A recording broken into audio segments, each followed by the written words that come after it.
question for you. What's your house worth? According to my realtor mother, the answer is the same for every single one of us. Whatever someone is willing to pay for it. The same is true in freelancing and when it comes to setting your freelancing rates. And by the end of this video, you'll know how to set your rates as a virtual assistant. You're going to learn 3 different pricing structures you can use, plus you'll get to see which one I recommend and why. You'll know 2 strategies for raising your prices as a virtual assistant while making your clients so happy they can't help but pay you more. I'll tell you everything you need to know about pricing packages in your freelancing business.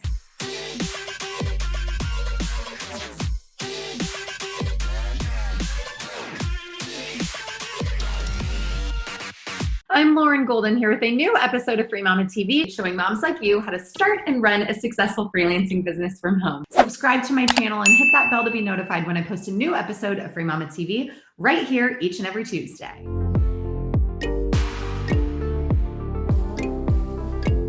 If you're struggling with figuring out what to charge in your freelancing business, you're not alone.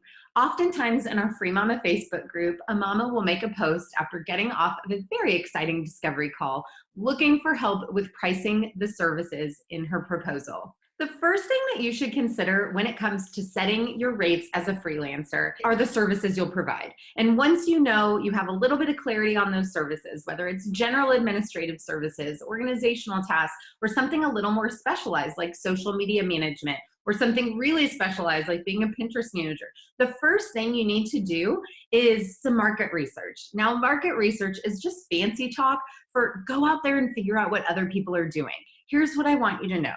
There's going to be a range. Just like you can get a cheeseburger at McDonald's for $1 or at a steakhouse for $20, not all cheeseburgers are created equally, and not all virtual assistants are created equally as well. The second thing you need to do when it comes to figuring out what you'll charge as a freelancer is determine your own hourly rate based off of your financial goals. So you'll need to take things into account such as your experience in the services you're offering, but this is also to make sure that the whole reason you started freelancing in the first place, which is probably to make money, actually ends up happening in a way that allows you to reach your financial goals. There's a worksheet I actually walk moms through in the Free Mama Movement 12-week program, but here's the gist.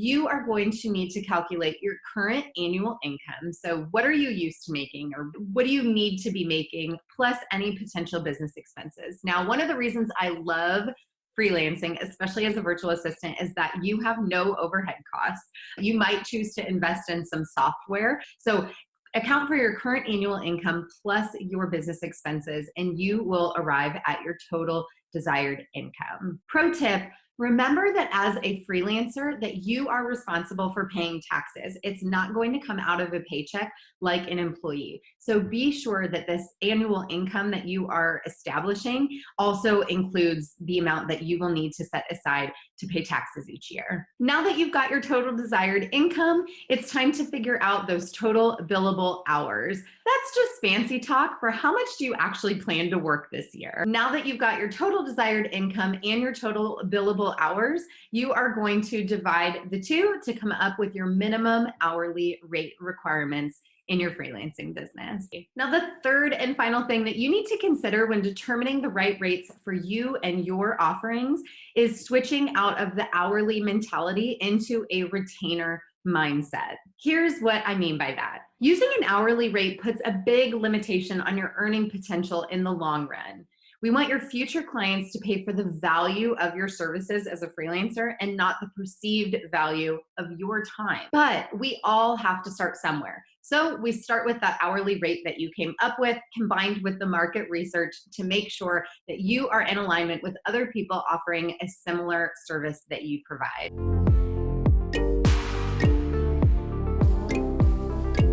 Today's unscripted episode of Free Mama TV, I actually want to answer all of your questions. So to make sure that I was answering exactly what you needed to know, I polled you, and man, did you guys show up. So today, it's kind of like an Ask Lauren Anything. We're going to do it Q&A style, and I'm going to make sure that you know everything you need to know to make sure that you are being highly paid, highly sought after, and delivering awesome results for your clients. I think for me, it's the fear of rejection. wanting to charge a price for the job, but afraid that it will be higher than the client's expectations. So I want to kind of unpack this conversation about worth. And we see a lot of like girl power and encouragement and charge what you're worth online. And I believe in that. Here's the deal. We are inherently worthy people. And that's some like deep personal development mindset work that we all have to do to believe that other people would want to pay us, both in our business, but also even without a successful business, we are worthy. We are good, worthy people. And so learning to kind of separate those things and believe both of them can be lifelong work for a lot of us. With that being said, I think a lot of people kind of drink the pink Kool-Aid when they get into personal development online and they hear a lot about charging what you're worth. But the reality is your business and your work is only as good as the results that you produce for your clients. And that's kind of some tough love right there. And that might be hard to swallow if you haven't done something before. But let me be clear, just because you haven't done something doesn't mean you're not capable of doing it. Think about what you would tell your children if they wanted to go try something for the first time. Like, it might not be perfect, but if they're capable of listening, working hard, following instructions, being resourceful, all things that make you a great free mama, then you're still going to be able to get the result at the end, right? You just have to be willing to put in the work to get the result. And from a business perspective, that's where your worth and ultimately your pricing is going to come from. With that being said, you're probably not going to start at where you want to end. You're probably not going to start with that six-figure salary if you're wanting to do something that you've never done before in your freelancing business. How and when do you raise your prices, and how do you communicate this nicely? And I found that to be a really interesting question. How do you communicate this nicely? It's almost like the assumption is that it's not nice to ask for more money. Again, if we're actually working with our ideal clients and we're providing an impeccable service and going above and beyond, I can pretty much guarantee you that that person's going to have no problem when you tell them that you have increased your prices.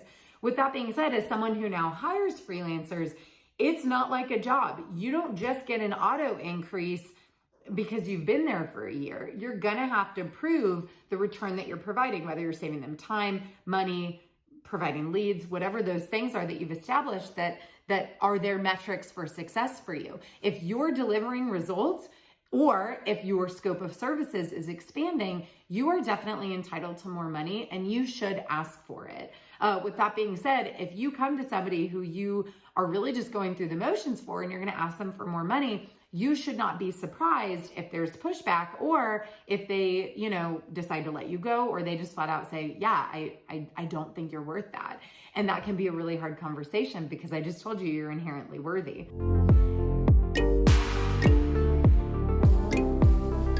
We're going to take a look at 3 typical pricing structures virtual assistants use in their businesses and dig into the pros and cons of each. And then I'm going to show you the way I recommend you set up your pricing structure and explain why I think that's the best way to go about it. So first up, you can charge a basic hourly rate for the work you're doing. And this is actually a great way to structure your pricing when you're first starting out. Here's the downside to working hourly though. Your time is finite. You can only work so many hours, so you've got an income ceiling you're going to hit. Plus, sometimes you run into a situation where a client thinks she'll need you for 10 hours a week, so you save that time for her, but then she doesn't come through and you're out that money. That's why a lot of virtual assistants wind up switching to selling packages, which is the second pricing strategy and my least favorite option. Basically, you sell your client a prepaid block of hours. Sure, you get the money up front, but you're still getting paid by the hour. So you're still limiting your earnings. You can't take on 5 clients who each want 20 hours a week unless you're planning to work 100 hours a week. Spoiler, you don't want to work 100 hours a week. That brings us to the third option, and the one I recommend as soon as you know what you're doing and about how long most projects take you. Retainer-based pricing that's linked to the specific services you provide. Here's how it works. Let's say you've spent the last few months doing email management, marketing, and some CRM work for a client. It takes you 40 to 50 hours every month, and you've been billing your client at $20 an hour. Well, now that you have some experience, you could give yourself a bit of a raise, say $30 an hour, and figure on an average of 45 hours a month. Now you go back to your client and you give her the total, $13.50. as your new monthly retainer price to take all of that email and CRM work off of her hands and out of her mind.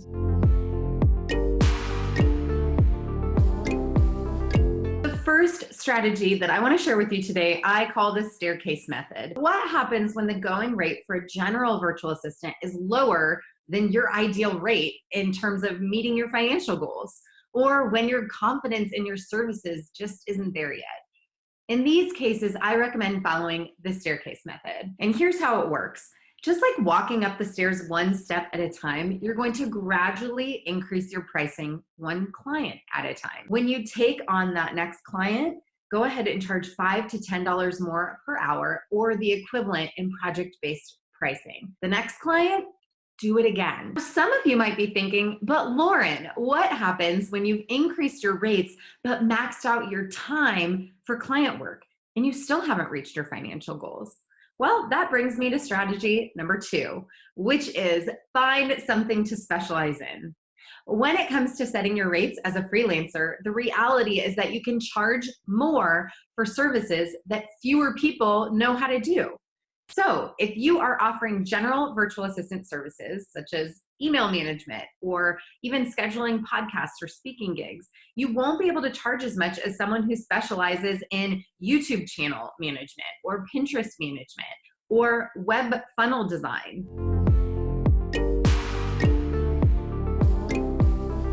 If you've been freelancing for a few months or more, if you've been working with clients and doing social media or writing or graphic design or whatever, then you're probably ready for some package pricing. So let's get to it. One advantage is that it lets you save a lot of time and close sales directly on a discovery call.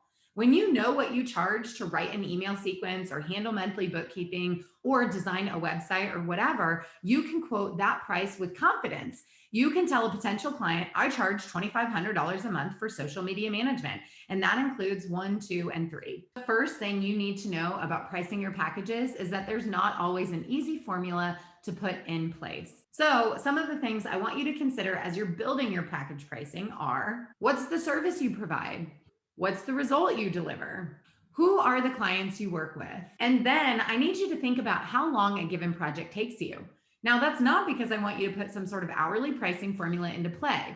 That's not the point here. When you have a sense of how long a project takes you, then you're in a position to start thinking about your package pricing that takes your time into account, along with the value you deliver your client. You don't have to charge less for something you can do quickly and efficiently. In fact, high-end clients are willing to pay a pretty penny to have their problem solved when they know that they're going to get a high-yield return from the solution you provide. I repeat, package pricing isn't something you should jump into before you're ready.